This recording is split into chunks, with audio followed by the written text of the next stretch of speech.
Hello viewers, আসসালামু আলাইকুম। অ্যাডভান্টেক BD এর পক্ষ থেকে আপনাদের স্বাগত। তো আজকে আমরা নতুন আরেকটা ভিডিও নিয়ে আপনাদের সামনে এসেছি। আপনারা দেখতে পাচ্ছেন যে আজকে আমরা আপনাদের দেখাবো যে আপনাদের বাসা বাড়িতে বিদ্যুৎ বিল কীভাবে আপনারা হিসাব করবেন। তো এটারই আজকে আমাদের একটা ভিডিও। তো এখানে আমরা জাস্ট একটা আনুমানিকভাবে কিছু লোড নিয়ে নিছি। দেখেন এখানে লেখা আছে তিনটি আমাদের ফ্যান নিয়েছি। আর আমাদের টোটাল 24 ঘন্টার মধ্যে আমাদের ফ্যানগুলো চলবে 15 ঘন্টা। তো এখানে এই যে প্রথম যে 80টা দেখতে পাচ্ছেন, একটু মার্ক করে দেখাই আপনাদের।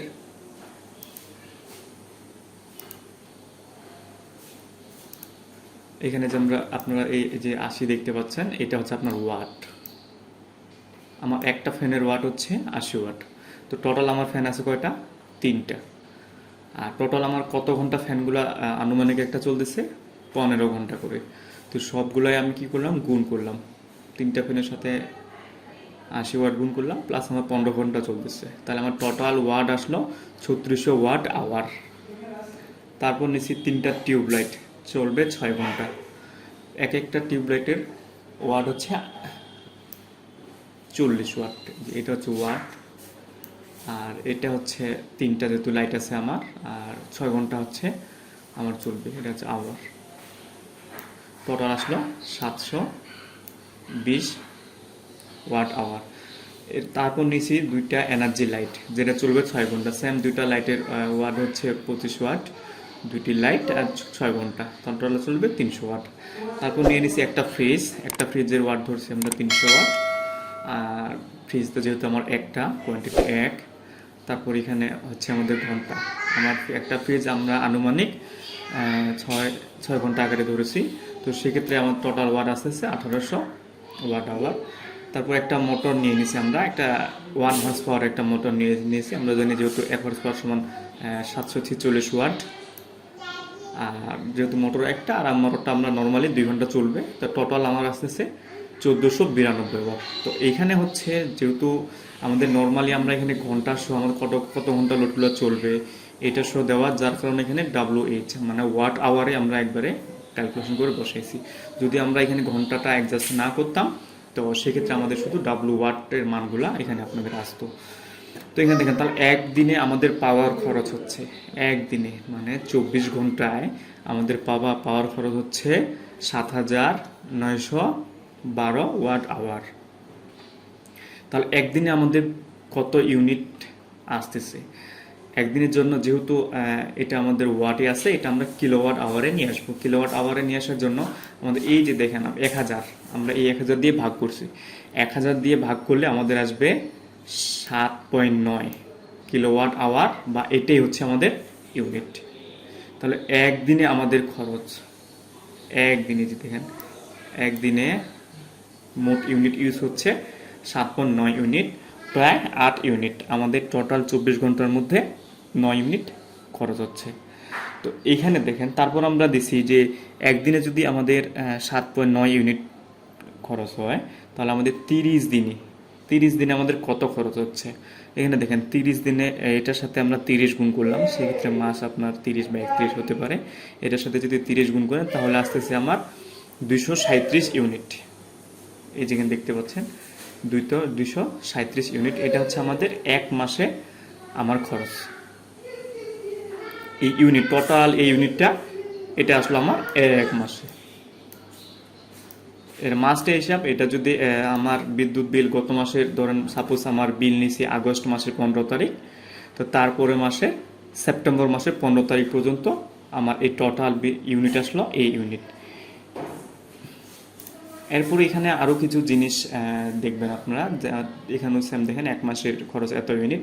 যদি আমার এক ইউনিটের দাম যদি 5 টাকা করে হয়, সাপোজ এটা বিভিন্ন ক্ষেত্রে বিভিন্ন রকম হয়ে থাকে, এটা হচ্ছে একটা ভাগ করে দেওয়া থাকে। তো জাস্ট আমরা ধরে নিছি যে এক ইউনিটের দাম 5 টাকা। তাহলে আমাদের বিদ্যুৎ বিল কত আসতেছে? তাহলে এই 237-এর সাথে 5 যদি আমরা গুণ করি, তাহলে আমাদের এই যে টোটাল ইকুয়াল যেটা 1185 ইউনিট। এই যে দেখেন 1185 ইউনিট। এটা হলো আমাদের মূল ইউনিট, সরি মানে মূল আমাদের এত টাকা আমরা খরচ করলাম। এরপরও দেখেন ডিমান্ড চার্জ এবং সার্ভিস চার্জ, এই যে এখানে লেখা আছে ডিমান্ড চার্জ এবং সার্ভিস চার্জ কি, এই ডিমান্ড চার্জ আর সার্ভিস চার্জ আমাদের বিদ্যুৎ বিলে কাগজেই প্রিন্ট করে দেওয়া থাকে। তো আমরা যদি একটু লক্ষ্য করি তাহলে দেখি আমরা একটা বিলের কাগজ দেখি। তো এখানে আপনারা দেখেন আমরা একটা বিলের কাগজ আমরা নিয়ে নিছি। তো এখানে দেখেন ইলেকট্রিসিটি চার্জ 2454, এখানে আমাদের যে মূল বিদ্যুৎ বিলটা আছে 2454 টাকা।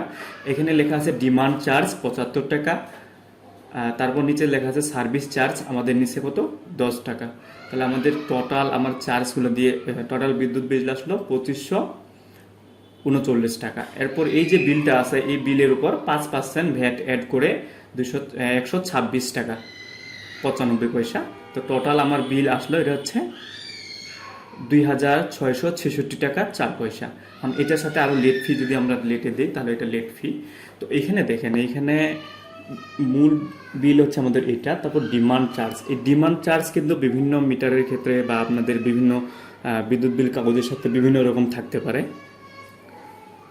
এটা নির্ভর করে আপনারা কন্টিনিউয়াসলি, সাপোজ আমরা একটা আয়রন এখন অন করলাম, এই আয়রনটা অন করার সাথে সাথে কিছুক্ষণ পর আমরা অফ করলাম। এই যে আমরা অন করলাম অফ করলাম, আমাদের প্রয়োজন অনুযায়ী আমরা অন করতেছি আর অফ করতেছি। কিন্তু একটা যখন পাওয়ার প্লান্ট যখন অন অফ করা হয় সেক্ষেত্রে ওদের অনেকটা এনার্জি লস বা অনেকটা এনার্জি ঘাটতি হয়। আমাদের লোডগুলো তাৎক্ষণিকভাবে অন অফ করার জন্য ওদের প্লান্টেও অনেক তাৎক্ষণিকভাবে অন অফ করতে হয়। তো সেই জন্য ওরা একটা মিনিমাম একটা চার্জ এটা আমাদের এখানে দিয়ে দেয়। তো এইটা আমাদের জন্য এটা হচ্ছে ওই ডিমান্ড চার্জ। সেক্ষেত্রে আপনারা বাসা বাড়িতে কারো দেখবেন 20 টাকা, কারো 25 টাকা, কারো 15 টাকা, এই অনুযায়ী আপনার ডিমান্ড চার্জ যেটা এটা কম বা বেশি আপনার হতে পারে। তাহলে আমাদের এখানে বিদ্যুৎ বিল যেটা আসলো সেটা হচ্ছে এটা এত টাকা 1185 টাকা। আমরা এখানে ডিমান্ড চার্জ আনুমানিকভাবে ধরে নিছি আমাদের 20 টাকা, সার্ভিস চার্জ আমরা ধরছি এখানে 10 টাকা। তাহলে আমাদের মোট বিল আসতেছে 1215 টাকা। এখন এই টোটাল বিলের উপর আমাদের একটা ভ্যাট যোগ হবে, যেটা 5%, 1200 টাকাকে 5% যোগ করলে 60 টাকা আসে। তো এখানে আমরা টোটাল যোগ করলে হচ্ছে 1275 টাকা। এইভাবে আমাদের বাসা বাড়িতে একটা বিল বা ইউনিটের ক্যালকুলেশন করা হয়।